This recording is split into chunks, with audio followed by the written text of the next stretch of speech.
I'm SP from Better Podcasting, a show dedicated to help make your podcast better. And it is part of the GonnaGeek Network, just like the show you're checking out now. Shows on the network are individually owned, and opinions expressed may not reflect others. Find other insightful and wonderful geeky shows at GonnaGeekNetwork.com. This is the official GonnaGeek.com show. Here we run down the latest news and happenings in the world of geek. These are your hosts for the show, Steven, Chris, and SP. We are back! That's right. We've somehow made it to episode 415 of the official GonnaGeek Show. I am Steven, and I am pleased to say Chris is here. Who are you people? And he's also here, SP. Hey, everybody! Crapper's full. Oh, this is your fourth quarter edition of the official GonnaGeek Show. We went from monthly to just like, 4 a year, I think. We record the last one? I don't even remember. I think it was June or July, but for those of you that haven't been in our Discord or anywhere online with any of our shenanigans, yes, this is your last episode of the year. We were away for a while. We have just been having a real hard time trying to find a time that just worked for all of us. I'm not exaggerating here. We have on multiple occasions been like, this is the week, and then it fell apart last minute. So, you somehow made it to episode 415, and we're happy that we are doing a festive Christmas edition. If you're not watching the video side of things, there is a little Christmas hattage going on for a couple of the frames, and we have the Christmas spirit that you can see glowing out of Chris Farrell. No, never mind. The internet's forever. Chris, I had a question for you. Question, okay. I saw this thing today, and you are our PS5 resident expert because you are the only one here that has a PS5. This is true. Fair. I saw that they did an update that's an anniversary update that will make it start with the classic PS1 starting screen, and you can change the menus to any sort of norm from the past PlayStation generations. I'd seen something on Blue Sky about that, but I have not fired up my PlayStation to try it yet.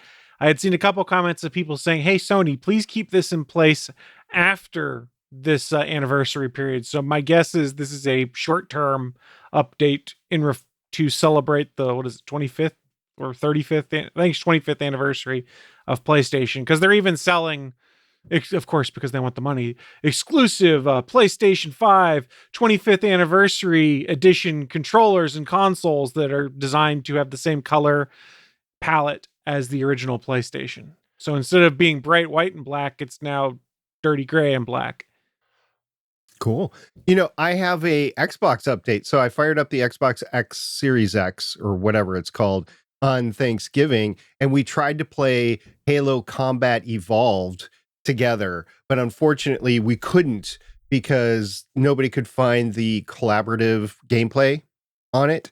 So we ended up playing Halo 3 ODST for some reason. That's the one they chose. So did the entire gameplay on Thanksgiving evening. I was shocked that I could make it all the way through to the end on Thanksgiving. Well, I am glad that you found a way to work Halo into Thanksgiving in any form. I try. So should we talk about some news? No. Nah.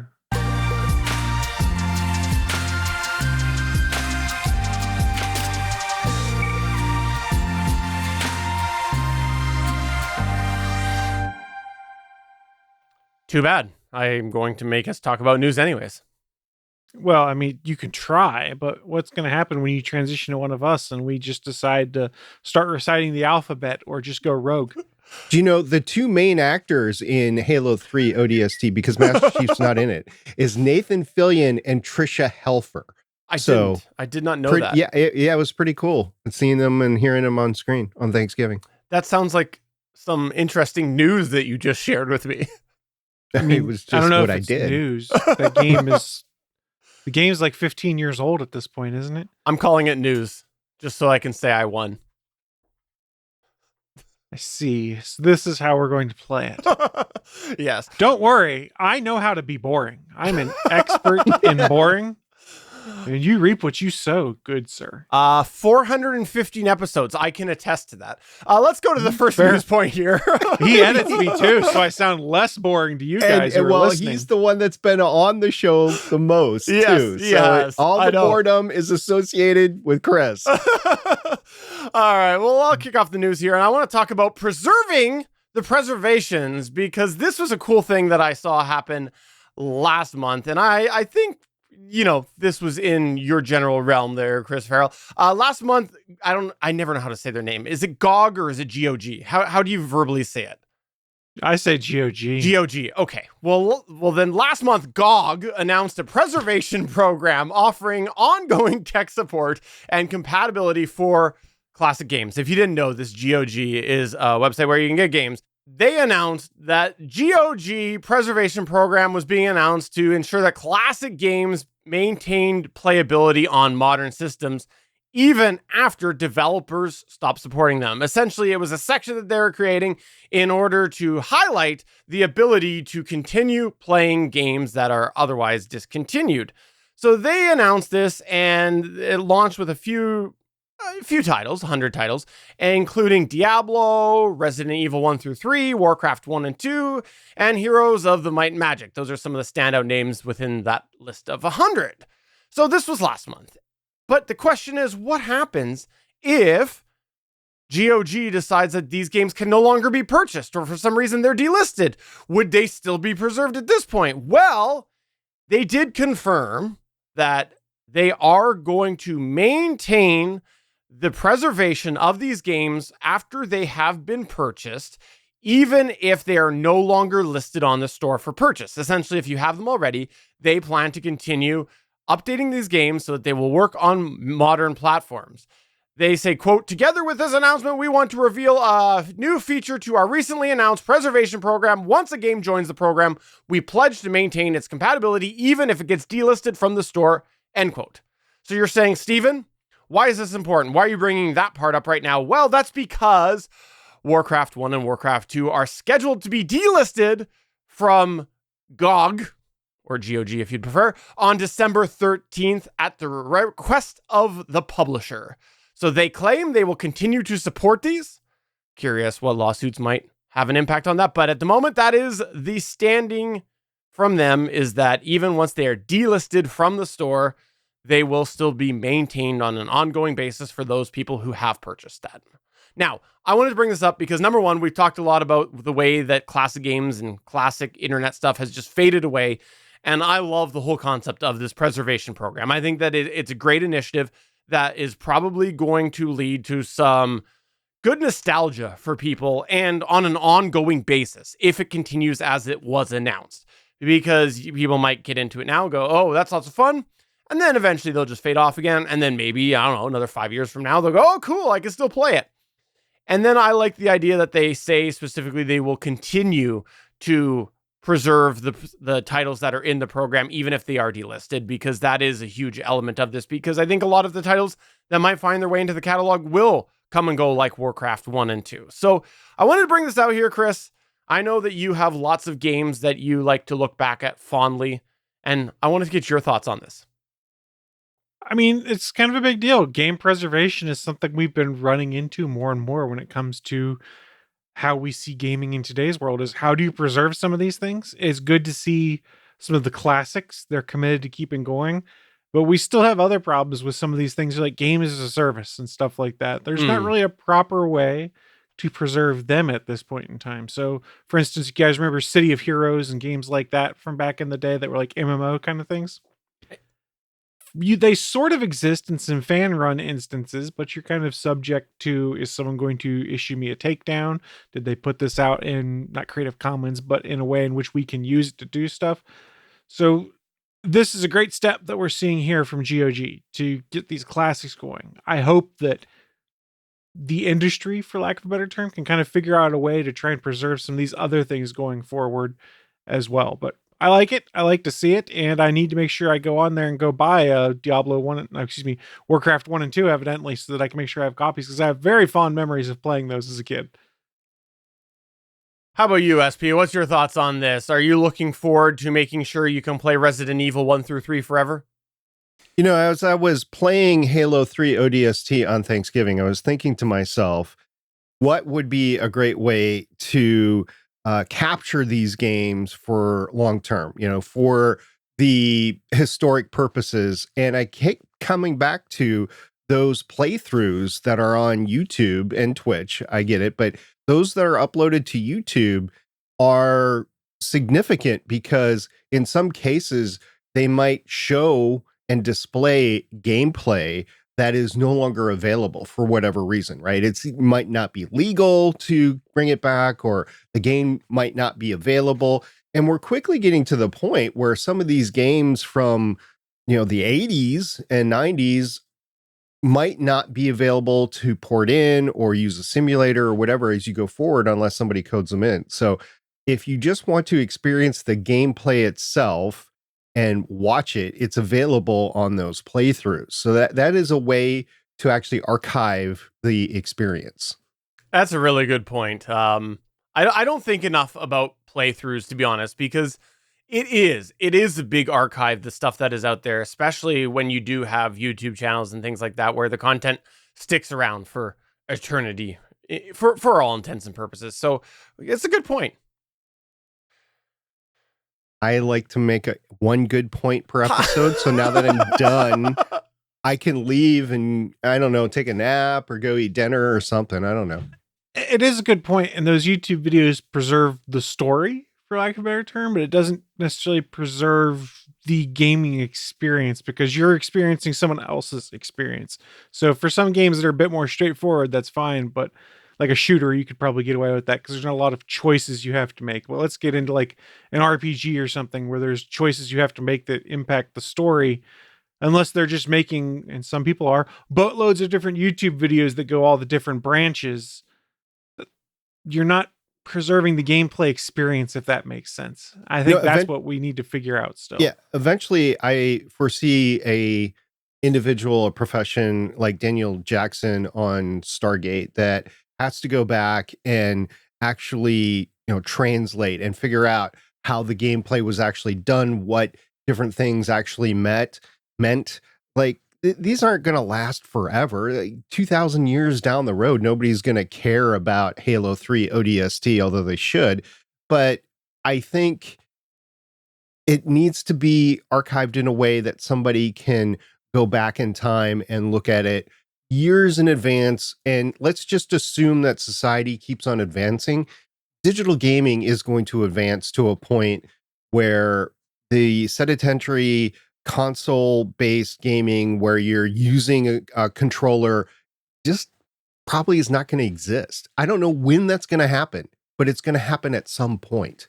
It's going to be just like putting on the headset and just get sucked into the world. Maybe.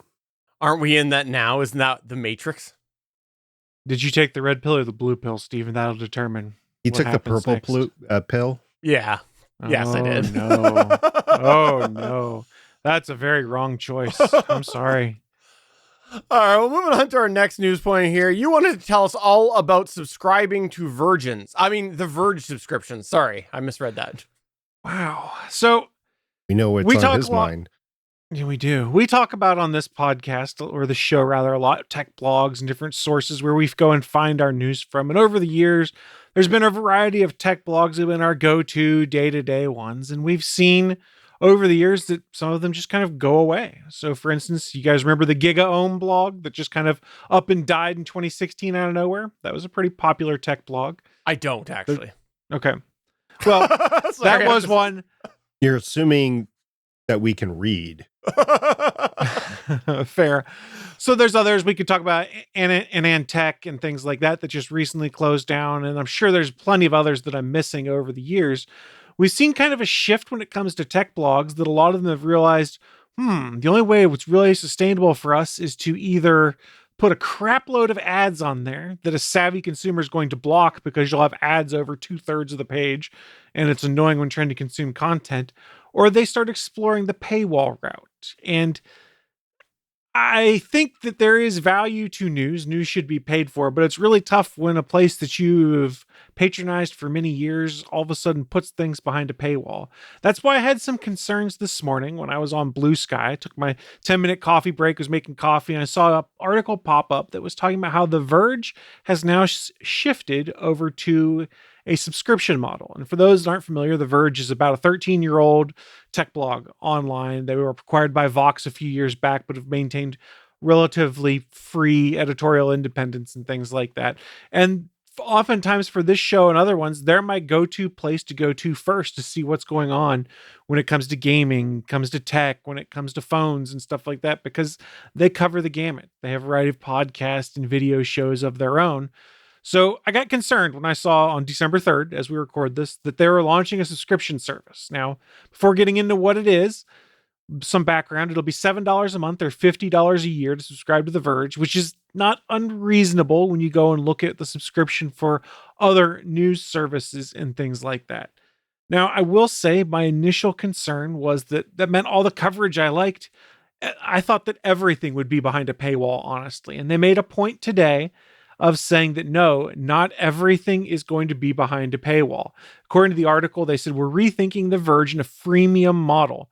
Our homepage, core news posts, interview transcripts, quick posts, story streams, and live blogs will all remain free. So like when they're doing an Apple event or a Google event where they have the live blog that's posting updates, all of those things continue to remain free. They continued and said, our original reporting, reviews, and features will be behind a dynamic metered paywall that many of you may never hit the paywall, but if you read us a lot, we're going to ask you to pay. So the thought here is not necessarily if you read a couple articles a month or maybe one or two a week, they want you to pay, because you're not necessarily getting your value out of a subscription then. But if you're someone who tends to go there multiple times a day or read the homepage during their lunch break and all the interesting news stories and things like that, that's where it's going to kick in, and they're going to ask you to subscribe to their service. That gets you access to everything on the site, gives you full access to their newsletters like the command line and notepad.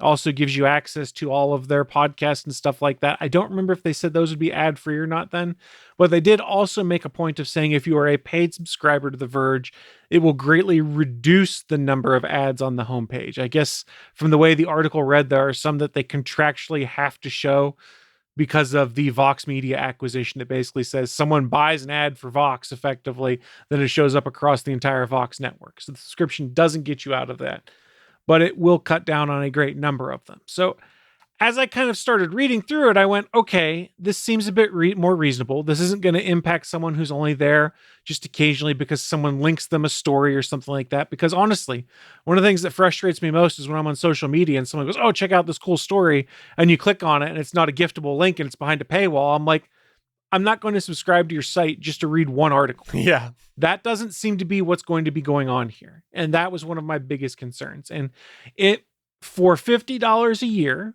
I am considering, and probably will once I kind of reevaluate how much I use the site, which is probably more than I realize, subscribing, because pay for good news to keep good news from happening, or keep good news happening.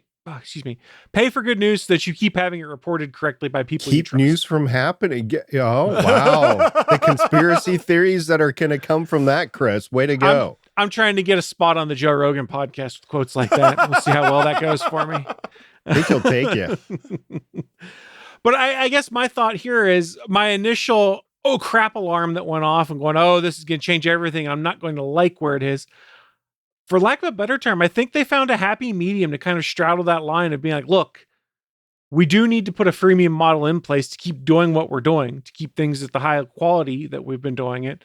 But at the same time, it's not to hit everyone. It's more people who use our site a lot. And they say in their article, now whether it's actually the case or not, that a lot of people have asked, how can we best support The Verge over the years, asking whether there would be a subscription model or places to donate or a tip box or something like that existed. I am surprised to find that as I have sat and thought about this, I don't have a ton of heartburn over their shift to this freemium model. And I don't know if this is because, like I said, they've found that happy middle ground, or if I'm just getting more tolerant of paywalls. I don't know. What do you guys think? Well, I'll give you my response, but I want you just to recap one more time to me. So the idea is not to hit everybody, but to what?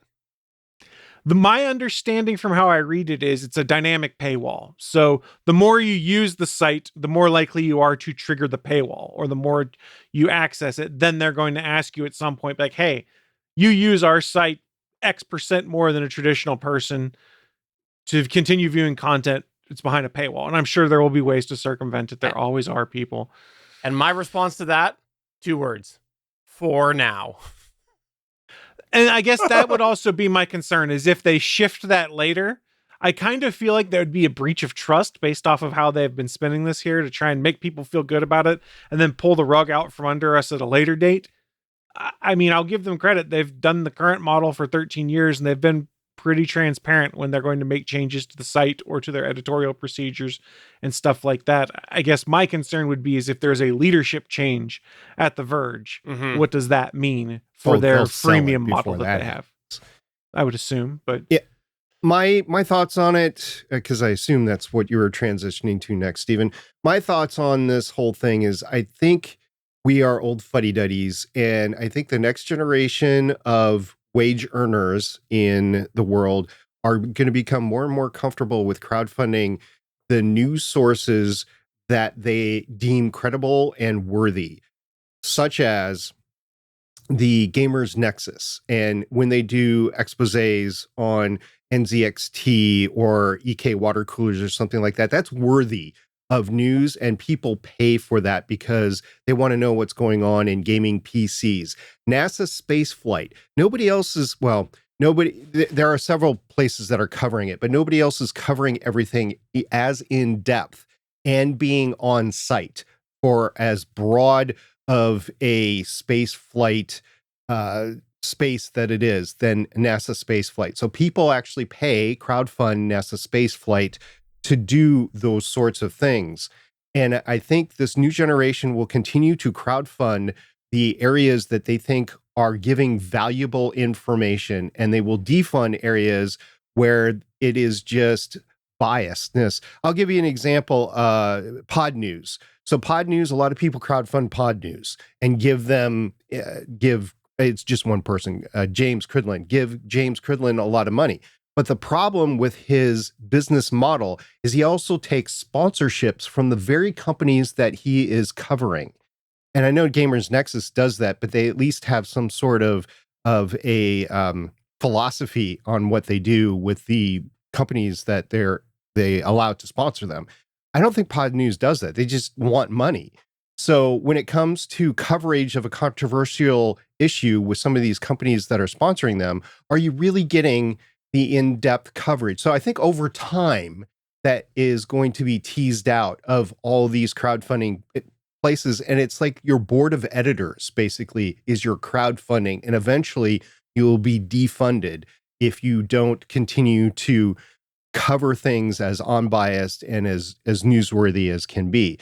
Now, how fast is this shift going to go? Is like Fox News, CNN, NBC News, are they going to take hold of this? No. Well, as long mainstream media doesn't get it. Yeah, as long as the sponsorships are there, then they will continue to do what they think gets them money, right? Gets them views, gets them money.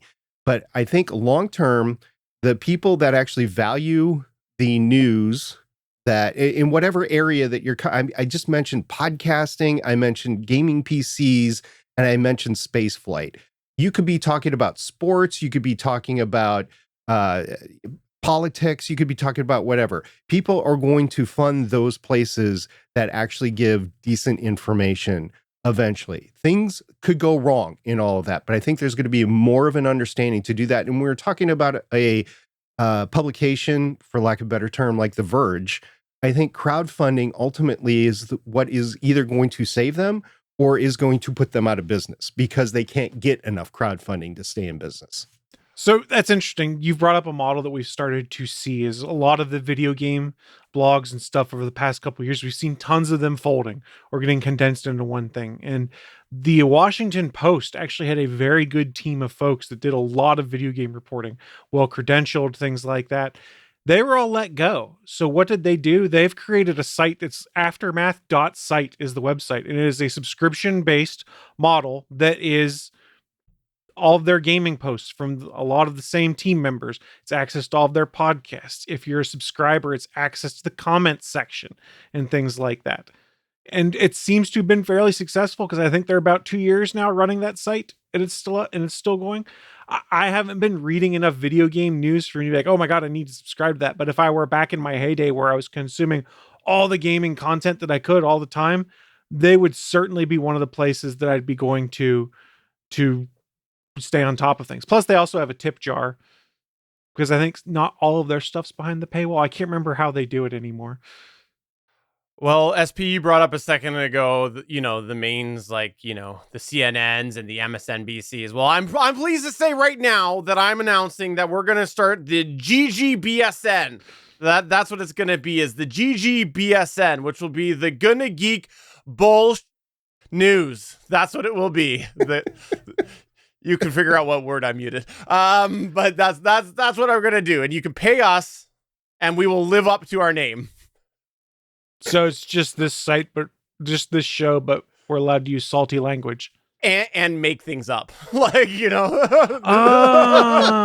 so traditional media. Got it. So if you would like to subscribe to this new endeavor, please come over to our Discord at GonnaGeek.com/Discord. If you'd like to be a peddler of misinformation, we'll have you. Oh, SP, this next news one here. I know you have been eating at the bit instead of champing at the bit. I'm saying eating at the bit because it's champing at the bit. It's not chomping at the bit. Anyways, but people say chomping at the bit, so now I'm saying eating at the bit to talk about this. Go ahead. Yeah. So it's been no secret that I've been covering Starship for a very long time on this show, and I will continue to do so for the foreseeable future. Since we got together last time, there has been 2 Starship flights that have been nothing less than historic. Flight 5 of Starship took off on October 13th, 2024. It was the first time the biggest booster in history went up, came back down, and was caught by mechanical arms on the same tower it launched from. Guys, this is revolutionary. We've all known that this is where SpaceX was going, but none of us really believed that they were going to be able to do it. I don't know why, because they had made landings with their Falcon 9 boosters on land and on ships for a very long time.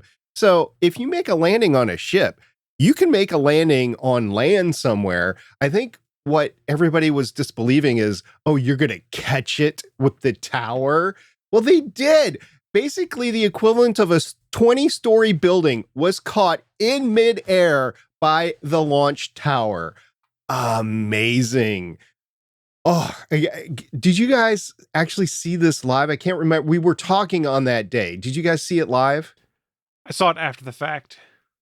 I can't remember if I watched it live or watched it after the fact, but it was pretty close to, and I thought that it was. I was excited to watch it and in disbelief. It was pretty incredible CGI. So it was the morning after a family friend's wedding. We had the entire family in the house, and I was literally jumping up and down and screaming. And they're like, "What is going on with Dad? What is up?" And I'm like, they just caught it. And I don't think anybody realizes how revolutionary this is going to be.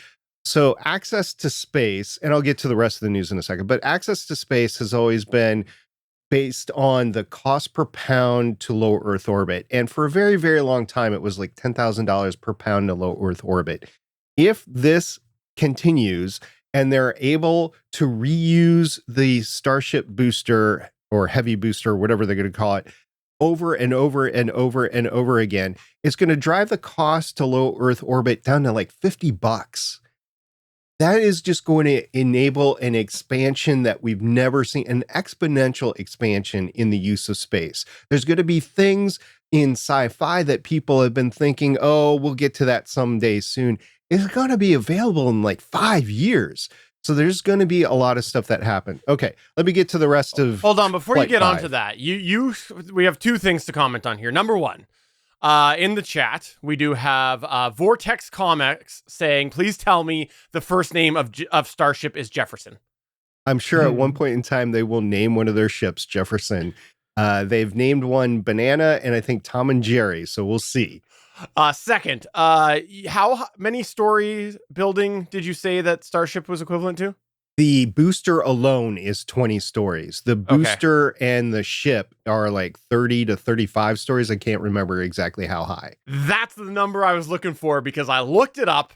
And did you know that Nakatomi Plaza is credited as a 35-story high skyscraper?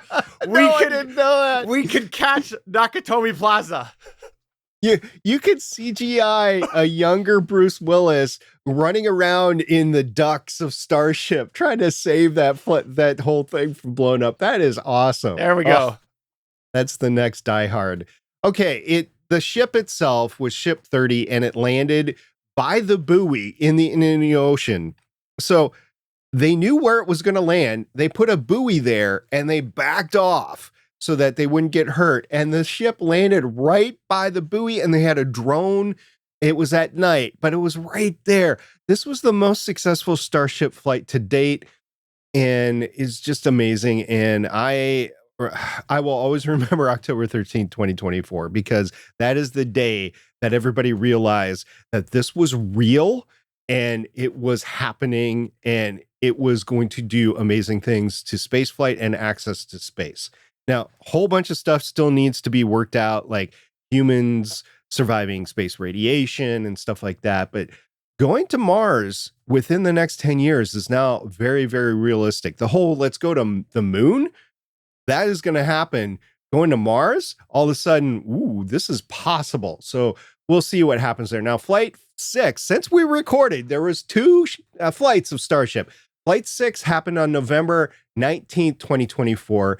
It was a daylight ship water landing by a buoy in the Indian Ocean. So we actually got to see it in full light. We got to see the ship coming down through the clouds and it landed. There was other things tested. The ship had like 20,000 or so less tiles on it. They wanted to drive it to the extreme. This was the last of the version 1 ships. Version 2 will fly next. It still had issues, like the forward flaps were still red hot and the ship was buckling by the time it got down because of all of the forces that the tiles weren't covering and whatever. But that didn't matter. Data was the payload and they got it down. It had a banana for scale in it too. So that's why it was banana, right? Banana for scale. The booster wasn't caught. It did land. It did divert to land in the ocean right offshore. So everybody that saw the launch saw the landing into the ocean. And the reason why it didn't land on the tower was because it lost communication. Now, Elon has come out and said we could have done it anyway, but just to be safe, we didn't want to. And I agree with his rationale because if you wreck the launch system, then you have to wait until you get that rebuilt or repaired in order to launch again. They are building a second tower right now. It's not functional yet. It'll be functional in the coming months. But they're going to have 2 towers there in Boca Chica. There you go. Take a drink. Boca Chica, Boca Chica, Boca Chica. And it'll allow for a diversion to another tower, possibly, and then enable to increase the launch tempo as they refurbish a launch tower after a launch and catch.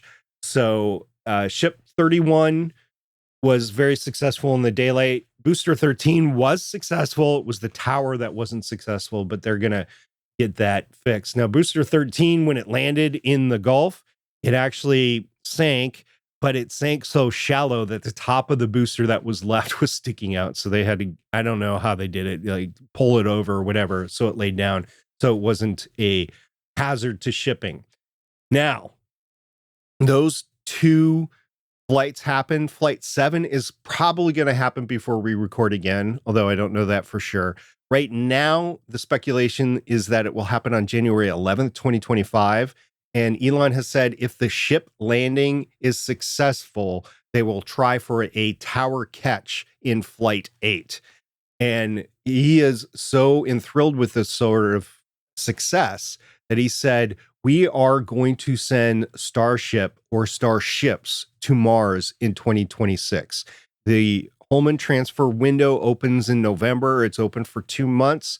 So somewhere between November and December, they're going to attempt to send starships, the ship version, to Mars and then to land on Mars. That's the attempt, because you only get a chance every 2 years. It's not like they're rapid development where they can send a ship up and then see what happens and then change it 2 weeks later.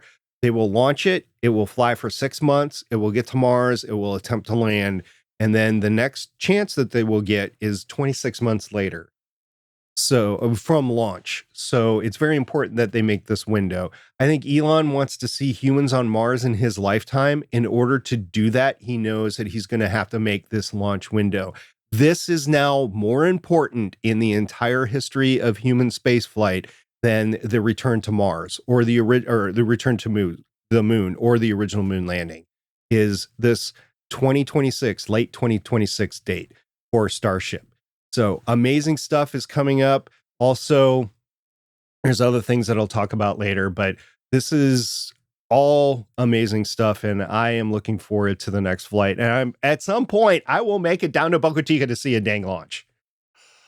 Okay, so you keep talking about first humans on Mars. That's all well and good, but when do we get the first Big Mac on Mars? Okay, that's my pressing question that I have. Well, Stephen, if you've been paying attention to my social media, you know that my tradition for big launches and momentous launches is Burger King. Okay. I have to have a Whopper at every launch. So I don't think McDonald's is going to make it there. I think based on my sponsorship of Burger King, we're going to get a Whopper on Mars before we get a Big Mac. How much is Big Burger paying you for that sponsorship? A lot. Well, these were very exciting things, even when Flight 6 went wrong. It was still fun to pay attention to. And also, if you like this stuff, listener or viewer, you seriously got to come to our Discord at GonnaGeek.com/Discord, because there is a channel dedicated to this sort of talk. It's called Outer Space Talk and Science. That's right. Science is what's in there. So the channel is Outer Space Talk and Science. And whenever there's something fun like this happening, you got to come over there, because there's always chatter happening. SP is usually the first one to post in there. Not always. I will give credit where credit's due. Not always. That is true. But there is a lot of chatter back and forth when this sort of stuff happens. So you should really come over there. And it is fun to see this, even if you can't be watching. Like, there's lots of times where this stuff has been happening and I'm at work or whatever, but I just see my phone notifications go and go as people are back and forth, and it is so fun to watch. I mean, that's what the channel name was. I'm about to change it to Big Burger Propaganda. Well, SP, do you feel satisfied that you finally got to talk about this? I know you've been waiting. I know. I was so excited about it. As a matter of fact, I wish I was as excited to talk about that as our next topic, because I am totally not that excited. I'm sorry, Stephen. I know you are. I thought it was my news story that was next. I was like, ooh, spicy. Well, I needed to give an acknowledgement here, and I'm not going to get into spoilers or anything, but this felt very important to discuss here on the GonnaGeek Show, especially with the history of the GonnaGeek Show and the way we just used to so much talk about the Arrowverse. Well, the Arrowverse is finally officially concluded, because last night, the finale of the Superman and Lois TV show did come and go.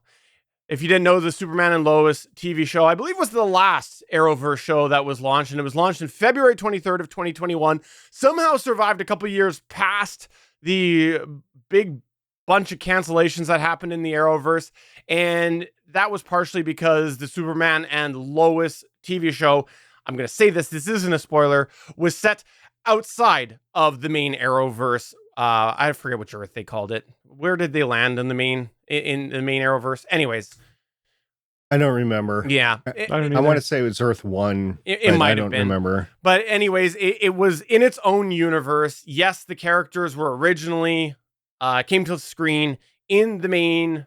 Well, a couple of the characters came to the screen with the Supergirl TV show, which was in its own universe, which eventually, through Crisis, came into its other.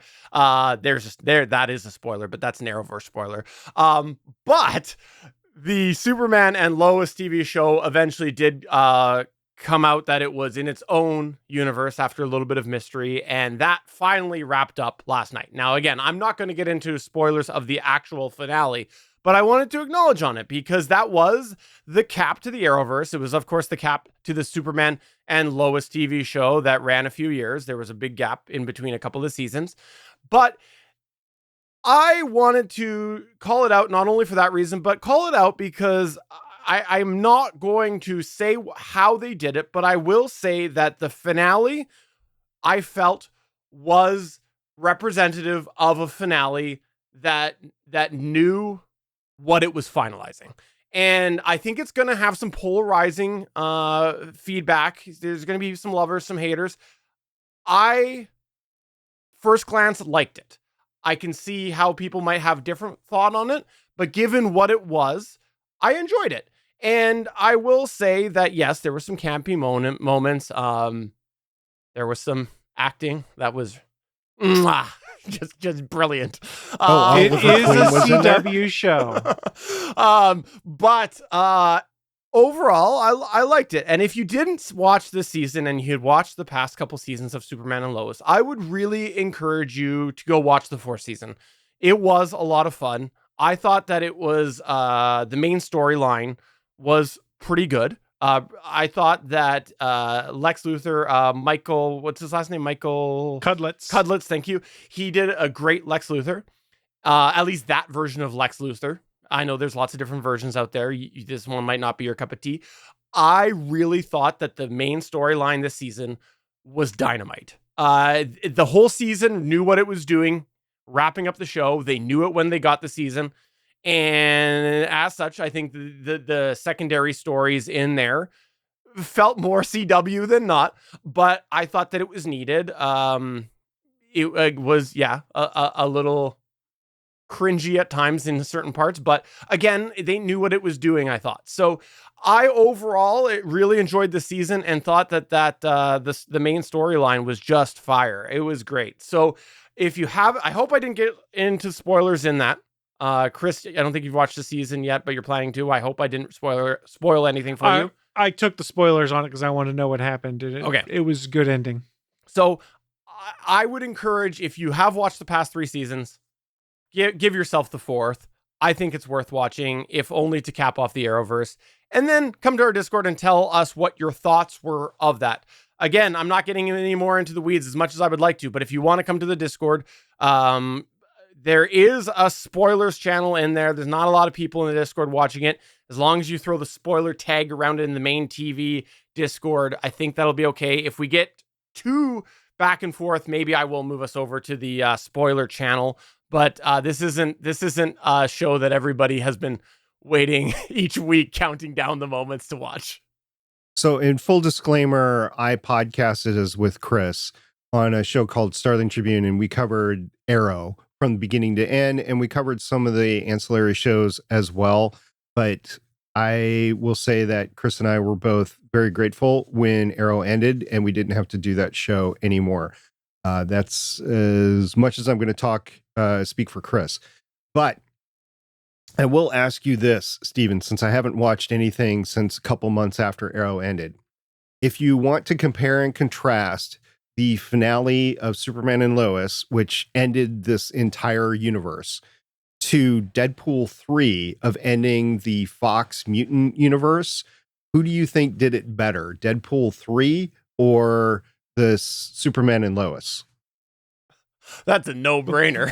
No-brainer. Deadpool and Wolverine. Absolutely.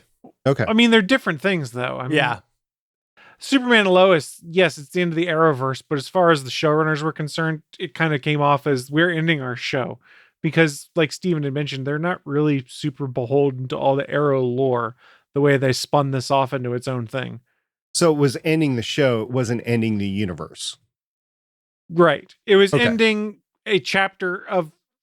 Yes, I can't say any more without getting into spoilers. Yeah, that's fair. Yeah. Also, by the way, over on Facebook, we do have I'll do it this way for old time's sake. Nelly isn't witty, saying hell yeah, Starling Tribune shout out. And by the way, it's actually Neil isn't witty, and that's Neil, your former co-host of the Starling Tribune. Thanks, Neil. So if you would like to talk more about this, come on over to our Discord. And Vortex Comics, I have just connected the YouTube comments to the Facebook comments. And hello, I will leave it at that.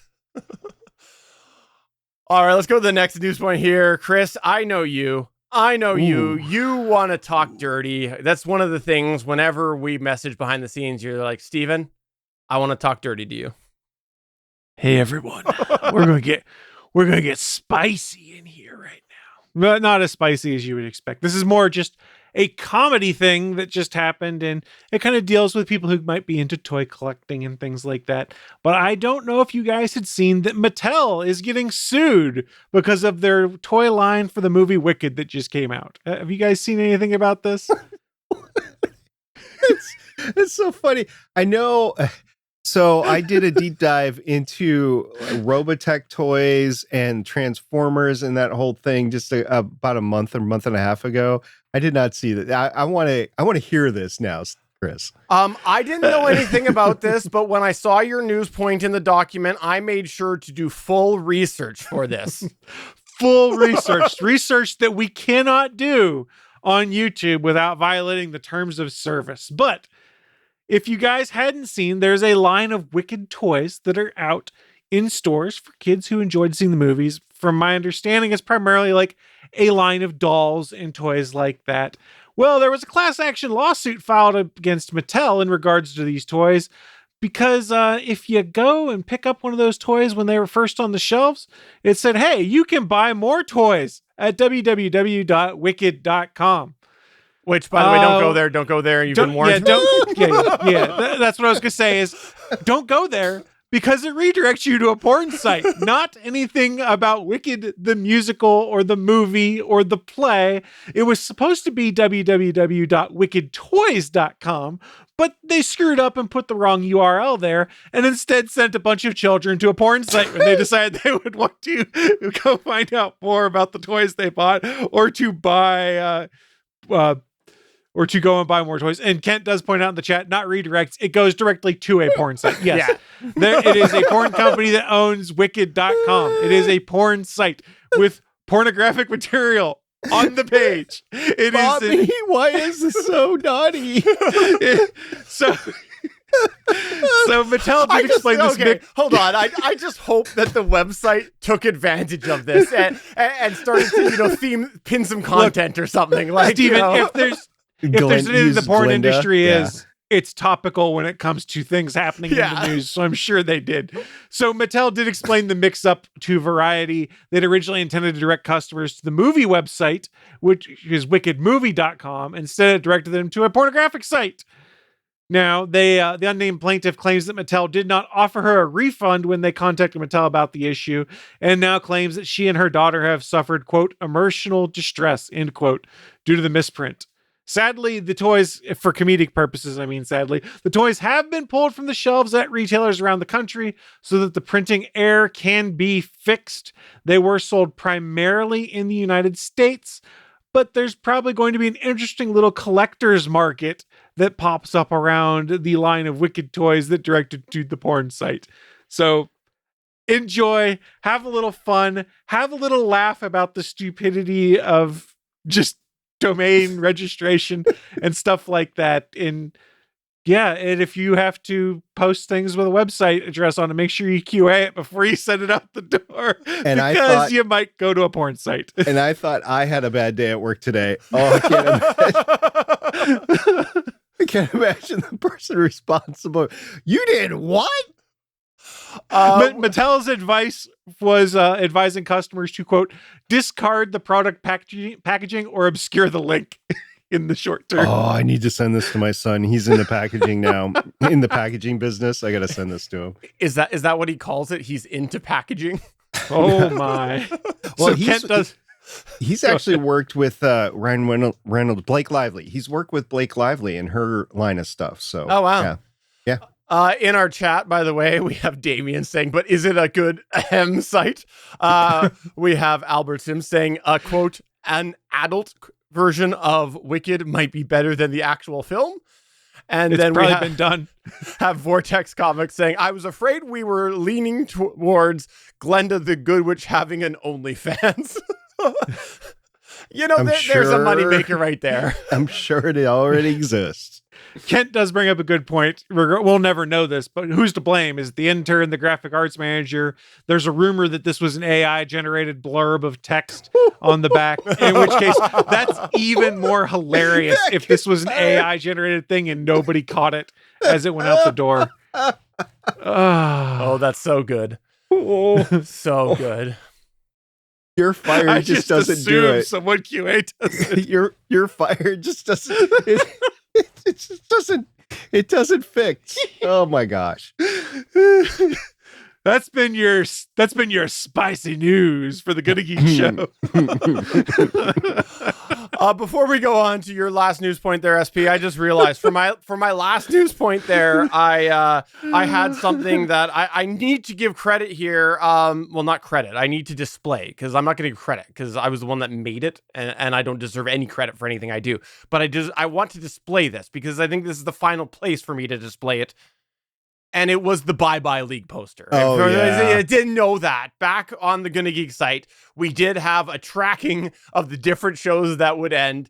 And I felt in this episode it had to be displayed. So that was the I called it the Just Say Goodbye League. That's what I called it. You gotta add something in there though for Superman and Lois. You're right, actually. I probably could do a revision. That's right. Because I X'd out that Superman from the Justice League when it became official that the universe was not in the Prime universe. So you're right. Okay. I should modify it. So I'll add a little asterisk there. Maybe that is appropriate then. I don't know. Yeah. He'll put it in the queue of other things he's got to modify. What was that link one more time, Chris? No. Wicked Toy. No, wait, wickedmovie.com. All right. Why don't you tell us about New Glenn? All right, so we talked about Starship. Actually, another space company out there called Blue Origin is getting ready to test its new rocket called New Glenn, and it is getting ready for the first flight. I was actually in Florida. I saw the hardware as it was getting assembled earlier this year, so I'm actually really excited about this. The Flight 1 stack of New Glenn was moved to the launch pad at Cape Canaveral on November 20th, and the stack was raised for static testing on November 23rd. I haven't heard if they've actually done the static testing on it or not. For this launch, when it happens, and it'll happen probably in December or January, I'm not sure, but there is a satellite payload. Like Starship, there's been no payload. This will actually have a satellite payload. It's a prototype Blue Ring satellite. It's being sponsored by a couple of DoD organizations, but it is a test flight. Now, this will be also the first flight is going to attempt a booster landing on a ship at sea, and that is going to be interesting. Blue Origin has some experience landing a booster with New Shepard, but that's been on land in Texas. This will be their first time trying to land a booster on a ship at sea.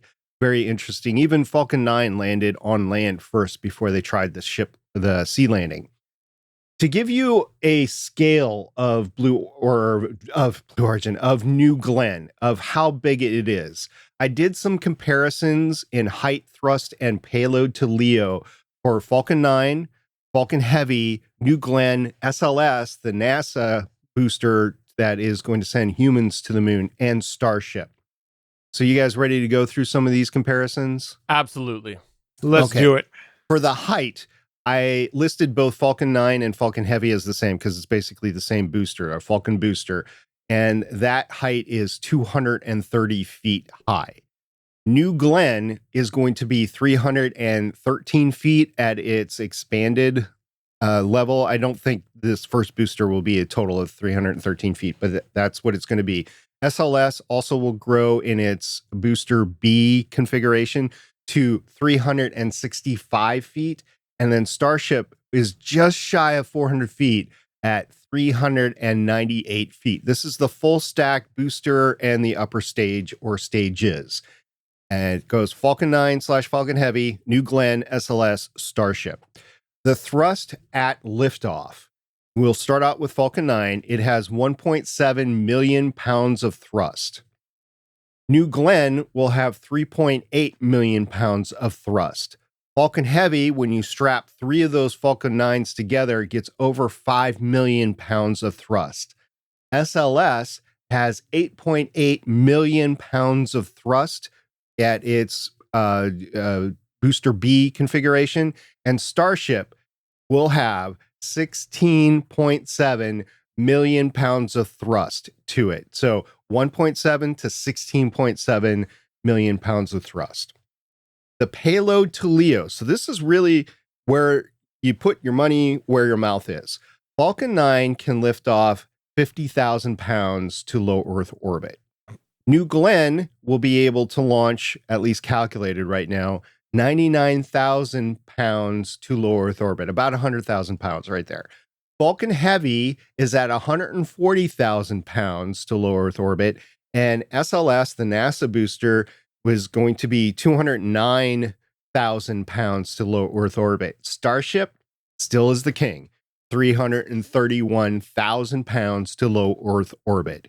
So Starship is the biggest booster ever, continues to be there, but New Glenn will be more capable than Falcon 9 and probably take some, once it gets up and going, probably take some business away from SpaceX, which I think is a good thing. You don't want to put all your eggs into one basket. A couple of months ago, we had some Falcon and upper stage issues with Falcon 9 and Falcon Heavy, and that prevented things from launching. It is good to have a competitor to continue to launch emergency payloads. Say you have astronauts that are stuck on the International Space Station. They need to come back down. You need to get a ship up to them. You need to be able to launch something to them. And I think it would be good if Falcon 9 was not allowed to launch. And let's say Orion is not available and the Starliner for Boeing is not available. If Blue Origin had something, even if it's a lunar lander, it would be a lifeboat for them to be able to use and not die. So I think that's all good and well. And just to let you know some future stuff that's going on, Falcon Heavy was just awarded in the last couple of weeks the Dragonfly mission to Saturn's Titan moon in 2028. So this is the nuclear-powered drone, the quadcopter that is going to be flying around Saturn's moon Titan. It will fly on a Falcon Heavy. Falcon Heavy has been getting a lot of work. I think some of that work will transition to Starship once it becomes operational because it can lift more to low Earth orbit. So we'll just see how those outer space missions continue. Did you guys hear about the JPL layoffs that occurred recently?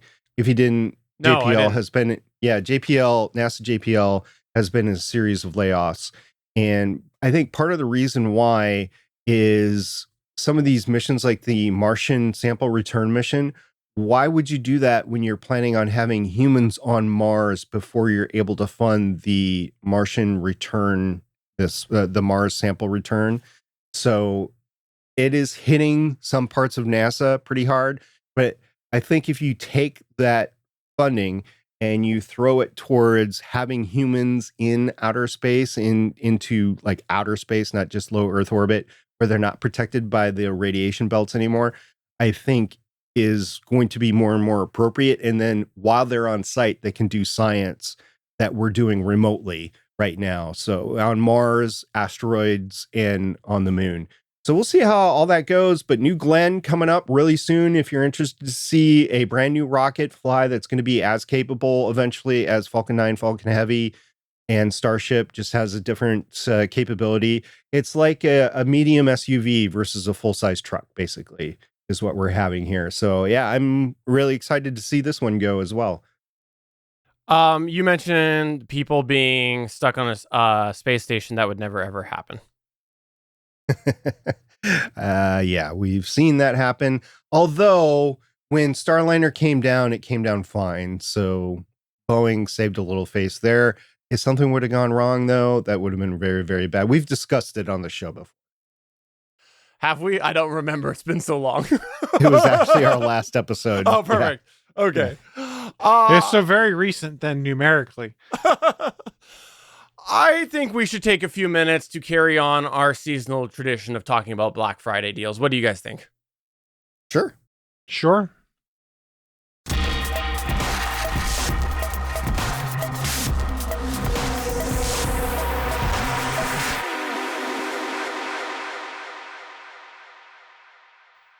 All right, we like to do this every now and then because Black Friday is a time to show how weak we are. Do we have any strength? No. Are we able to say no to deals? Absolutely not. We are weak individuals, and I think Chris likes to think that he's stronger than he is because, you know, he's a recovering Black Friday-aholic. Am I though? I don't know. I mean, I was this close to making it be expense, but decided I didn't need it, if that counts for Black Friday. Fair enough. You were going to get a Rodecaster Pro 2, weren't you?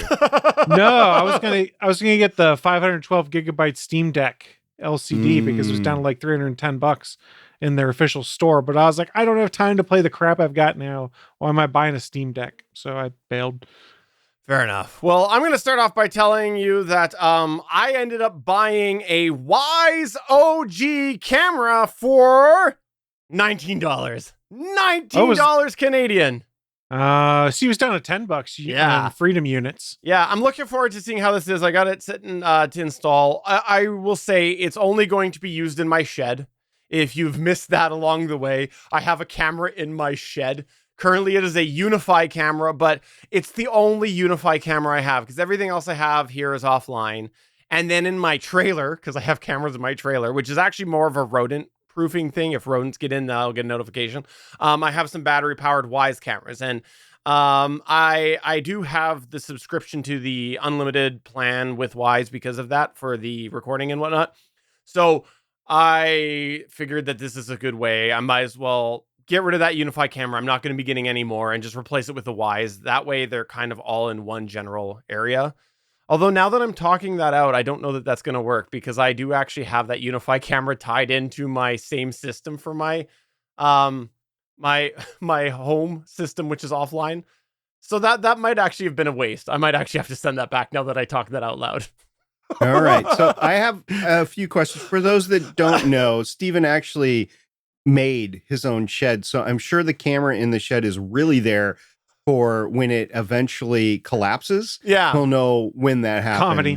Yeah. Yes. That's it. Yes. Because I want to get that on video. So you're right. And then also you indicated that you had battery operated cameras in your trailer. Mhm. Have you considered going to a solar powered version? No, because quite frankly, it's a crappy trailer and I don't want to upgrade it. Well, I'm talking about the solar powered But enabled the cameras cameras. are inside. Yeah. Yeah. That you put the solar panel, you just mount it on the outside and you Gotcha. run the I from do the, actually have a power solar cable. panel for the Wise cameras, but to try to wire it in and stuff, I'd have to, drill and then, caulk it and everything, and then it would be a permanent thing. Well, or you whatever. can So- just let the wire go through the hole that the rodents make. Oh, fair point. Fair point. I could do that. Yeah. Now I feel less good about that purchase. So let's move on past that one. I ended up buying a TV. Good job, SP. I ended up buying a TV for the bedroom. I had an old crappy TV in the bedroom that was did not have spouse approval anymore because anytime you tried to use it and switch to the inputs, not even then, even when you just turn it on, sometimes it would change inputs, and then half the time the remote wouldn't change the inputs right. The physical buttons on it, which used to be reliable to go up and be like, okay, I'll just change the input. They didn't work anymore. So I was on this mission to replace this, and I upgraded. You this. used it to go to wickedmovie.com, didn't you? I did. That's what broke it. Okay. But anyways, I ended up buying a 55-inch TCL TV. I had planned to just go with a 43-inch, and then it was like for $70 more, I can get a 55, and it barely fits in the spot, but technically fits. So I got that. And then the only other Black Friday deal I wanted to call out was that my wife was on a phone plan that was a 2-year phone plan, and she decided she was not going to get a phone this year. But the way that phone plan worked was after 2 years, the price went up. Knew that the day I signed it. So managed to score a month-to-month plan at a pretty decent price. So managed to get her switched over to that. And I wanted to mention it on here because the reason she didn't want to get a phone is because she's still not convinced she's going to stay with the iPhone. So she thinks she wants to go back to Android, but she's not 100% on that. So she has an Apple Watch. So at the moment, she should go to Android. What do you have? You can do fun things like that. Oh, right. That's right. I forgot you have the Pixel Fold. Ah, that's right. I can. How can fold you forget my phone. that? I know. I totally forgot. It's like his pride and joy. I know. No, it's not. Because I'm a bad person. That's why. He loves that You're a phone more bad than he loves his pets. That's true. So anyways, we'll see what happens with that. But I am happy that she is at least on the moment on a plan that is reasonable. Chris, what did you end up buying yourself aside from, I assume, a second Pixel Fold? No, I only need one right now. Those are expensive enough. If they had not given me the wicked trade-in deal that I had, wordplay intended there for everyone who's been listening. Perfect. I would not have upgraded, but I only ended up buying 2 things. I have been reading a lot of stuff on my Kindle lately, and locally, my public library system ties in very nicely to the Kindle ecosystem, so I'm able to borrow digital books from my library and get it in there. And I had a pretty old Kindle Paperwhite. I think it was about 5 or 6 years old. And so I saw that they had the new Paperwhites on sale, and I wasn't going to do it originally, but I ended up pulling the trigger because it was a decent enough deal, but the screen was bigger. And that was one of the things I liked the least about my Kindle, is the screen wasn't quite big enough. So now I got a bigger screen Kindle. It's fast as hell, especially compared to the old one. Like turning pages and trying to load websites for doing stuff on there is really fast. So I didn't realize just how dated my old one had been, but I've been enjoying that. And I've been reading a bunch of stuff on my Kindle lately because I found that's a better way to wind down the evening, is reading a book on the Kindle versus reading the same book on like a tablet or a phone. The e-ink does it for me. The other thing I got, and this was just kind of on a whim, but because of a YouTube channel that I subscribe to, there's a guy that has a channel by the name of Smart Home Solver. I know Steven has watched some of his stuff before, because I think we mentioned it in the pre-show, that at least. But he was talking about some of his favorite little smart home gadgets he'd gotten that were relatively inexpensive. And he pointed me in the direction of, what do they call it? Is the Third Reality Smart Color Nightlight, which is a Matter-enabled nightlight with motion sensors built into it.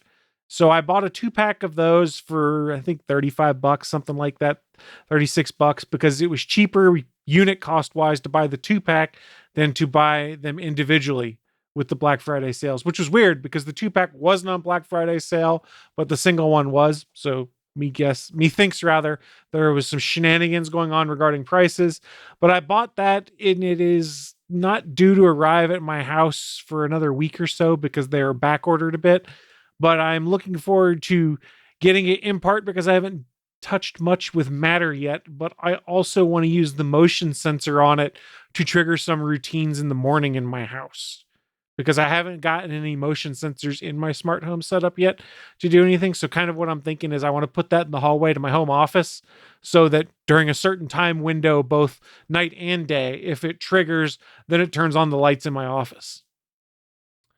I love having motion sensors in my smart home. The kids are so used to it now that they don't shut off lights, which I guess is okay as long as it works. But in a recent power outage, I ended up hooking up some smart bulbs to some power stations, some big batteries that I have. And I changed the motion lighting to tie into that bulb that was on there, but just set the shut off at a very aggressive pattern. Instead of being like 5 minutes, it was a minute. So that way it was conserving battery. And it gave me a whole new appreciation for motion lighting.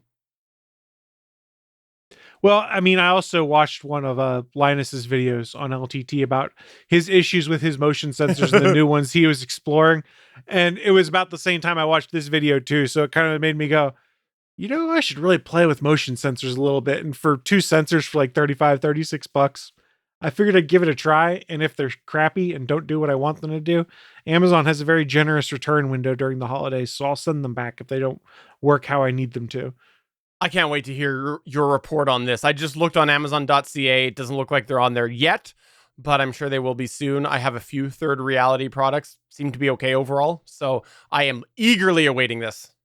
There's 2 different versions of this as well. There's a Matter enabled one, and then there is a Zigbee one. This is the Matter / Threads one that I picked up versus the Zigbee one. I want to say that what was on Reed's channel, Smart Home Solver, was the Zigbee version because he'd had them for a while. I purposely made the choice to try Matter because why not? Let's live on the edge of seeing how all of this evolving tech breaks. But I'll tell you guys all about it on the next episode of the GonnaGeek.com show next quarter. Perfect. Which year? I left it vague on purpose. I have a couple of questions about your Paperwhite before we leave you. Yes. First of all, did you get the 16 or the 32 gigabyte version?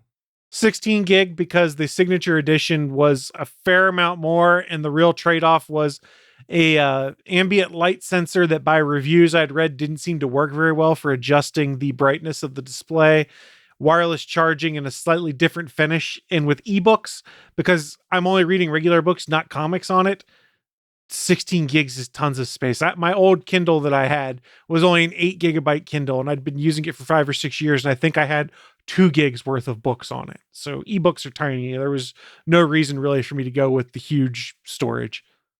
Yeah, I've got 32 gigabytes, and I actually use more than 16, so I'd probably need Oh, 32 again. Yeah.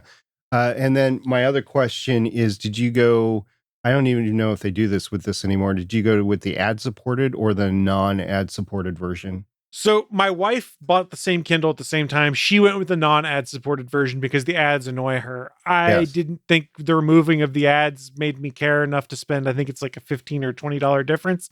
And you can always remove it after the fact through Amazon by paying them that same fee later. So I get mine with the ads on it because I honestly don't really notice. I open the cover and then just swipe up and it takes me right back to my book. And very rarely do I notice whatever they're advertising to me on the cover. It annoyed me to the point where I bought an ad supported one and I was like, nope. I immediately got rid of it, and I'll probably always buy the non-ad supported one. Right. So lesson learned for folks, if you do buy one that is ad supported, you can just go through Amazon's Kindle support folks or whatever and pay them the fee to have the ads removed at a later date. This seems like a good opportunity for me to mention something I don't think I've said on here yet, which is that I've been slowly getting rid of my Fire Sticks in replacement for Chromecast because of Amazon's ad crap, where basically when a TV turns on, like my TV will switch input because it's still on Harmony. It'll go to the right thing. But the Fire Sticks start playing a video, and that sends the HDMI command to switch it back over. And it just also irritates me how the ads, and I'm talking ads for their own programming, so it's things like their Prime shows. It just irritates me how they're always there, just playing something to promote their crap. And so I just wanted to mention that right now because we're talking about Amazon ads. Well, I mean, and I've been in a similar spot as I got rid of all of my screen Amazon products. So my Fire TV sticks I got rid of because I got tired of stuff like that. And then also my Echo shows, I traded those in for other stuff because I got tired of ads that were forced on there. Like I have Google screens right here, and they just show photo albums and stuff like that. There's no ads injected into what's in there. So I had gotten rid of those. The only exception is I have 2 of the what are the little screened ones? It's the Show 5s? No, not the Show 5. It's the spots? It's the little round. Yeah, that's it. I have one of the Spot Gen 1s and one of the Spot Gen 2s. And the Spot Gen 2 shows no ads. It's literally just a static screen that shows the time and weather until you start playing music. So the Spot Gen 1, I think I threw in the kitchen where I'll never notice that it's tiny, but sometimes has ads that pop up. And the Spot Gen 1, I put on my desk down here because A, it was small, and B, it was a constant clock that showed the weather. I will say, however, that TCL TV that I mentioned is running Fire OS. So we'll see how that works out. But in theory, you never have to mess with it. You just keep it on that one input that you put whatever streaming device you pick. That's the thing is I bought it because in theory, with what we use that for in the bedroom, I can get all of that wicked.com directly through the TV. So I'm glad you saw where I was about to go with that. I bought a Roku TV, a 32-inch Roku TV for the bedroom earlier this year when the previous TV crapped out. And unfortunately, it did not work with the Logitech Harmony remote. It could not work with the OS. So I got rid of it and got a dumb TV instead, but it works great when I need to pull it out and have two screens available. Like say some people in the house want to watch one football game and I want to watch another football game at least.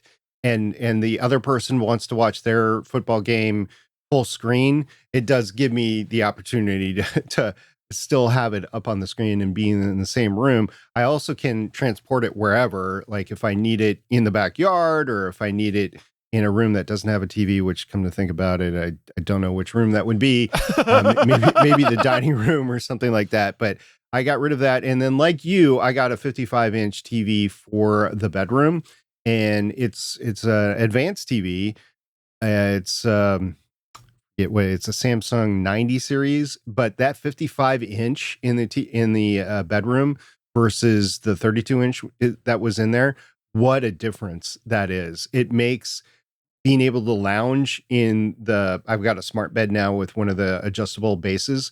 It makes lounging in the bedroom much, much better than anything before. And it's just opens up a realm of possibilities. Like if somebody else is sleeping in another part of the house, then I can just stay in the bedroom and watch TV in there and not lose anything. But anyway. Well, I look forward to you telling me all about how you carted that out and got caught by your family taking that to the backyard and watching wicked.com. What did you buy for Black Friday? Unfortunately, most of my purchases are presents, and I don't feel safe in Good call. telling most of them right now. But I will tell you one that I bought. We do know how much your family watches this show for Chris and I. We do know that.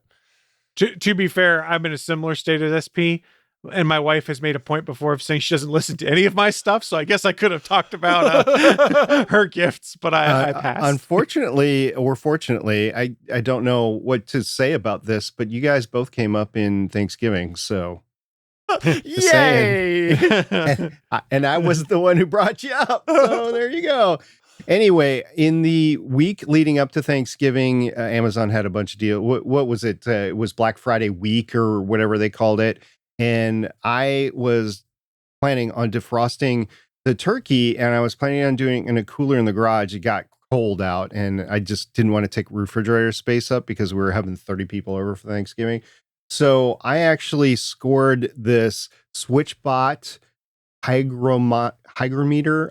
I don't know how to pronounce it, but it measures the humidity in the air and thermometer. Ooh. And even though you need to use a SwitchBot hub to integrate it with like Amazon, the Alexa architecture. He said it. I know.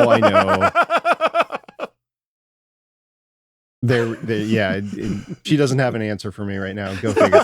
Anyway, I forgot. It's been so long. I forgot. Okay, guys.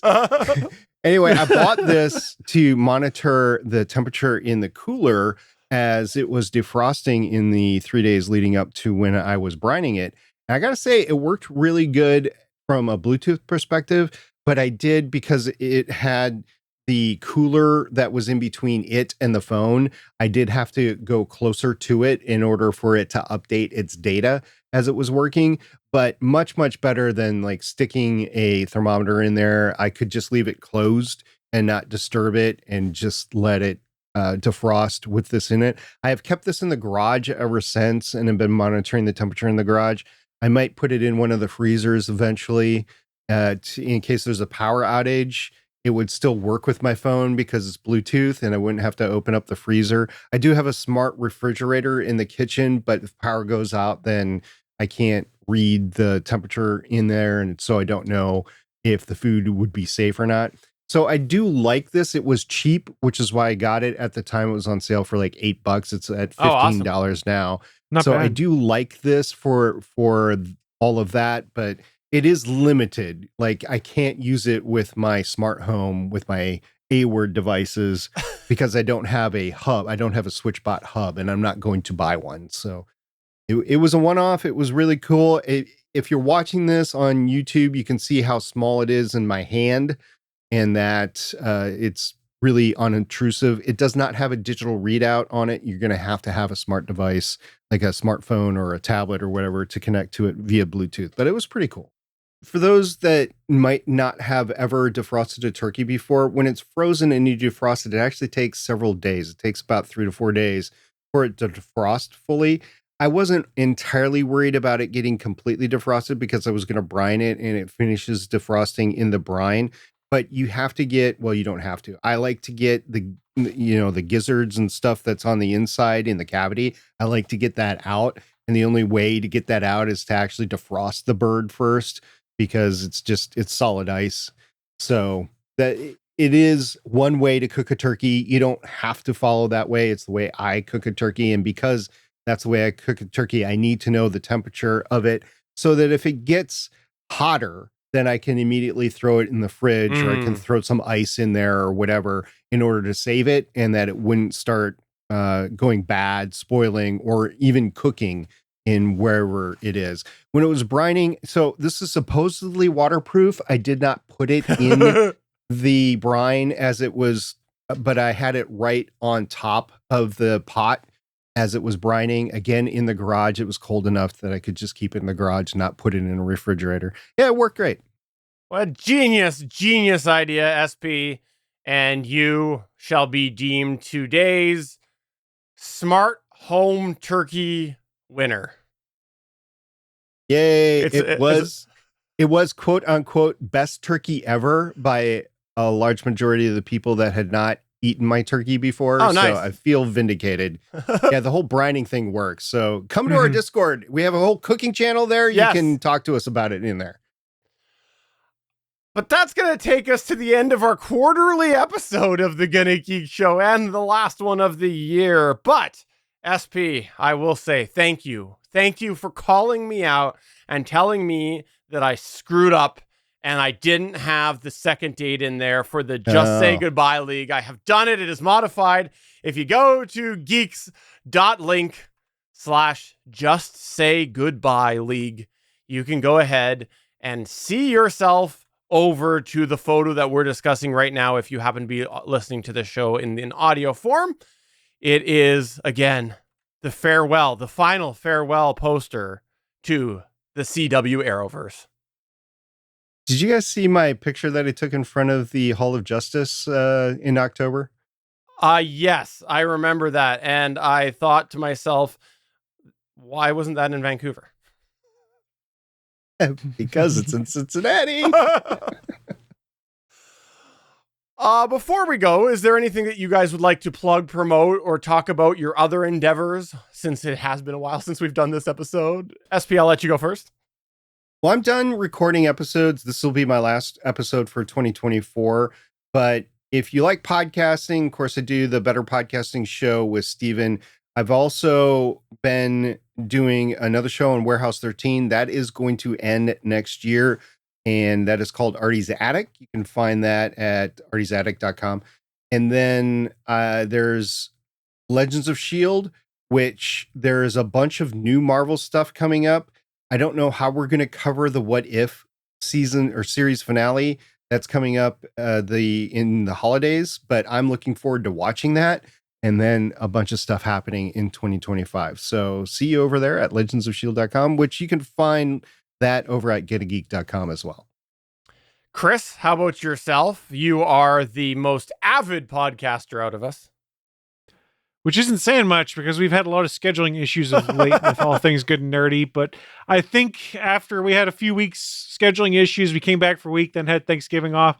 We are relatively stable again on our Thursday nights at about 8:30 p.m. Eastern time. So please feel free to come check us out as we stream that show each week. And if you're looking to stay up to date with any of the stuff I'm doing on social media, I am not using the old Bird app anymore, but you can find me at Threads using the same username, or over at the Good Place, aka Blue Sky, just at Chris Farrell there, and the standard Blue Sky ending, because I was able to nab my actual name and not have to put a the in front of it like I'd had to do on every other platform. It pays to be an early adopter of Blue Sky, because I think I was like within the first 1 million users, because it's back when they're doing the invite stuff. So yeah, I got the name I wanted. And heck, my co-host on the All Things Good and Nerdy podcast, one Willie Nelson, he's at Willie Nelson on Blue Sky. Oh, he wow. beat the Willie Nelson to getting it. So yeah. Interesting. Yeah. Yeah.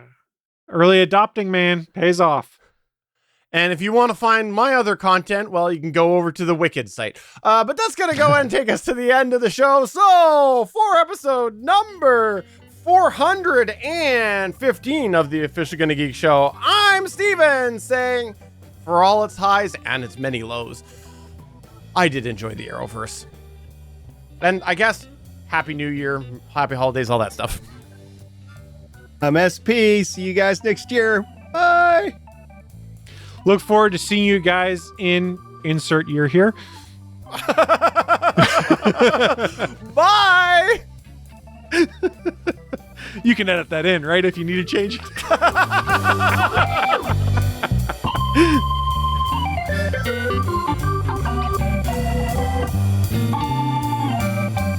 Thanks for checking out another episode of the official GonnaGeek.com show.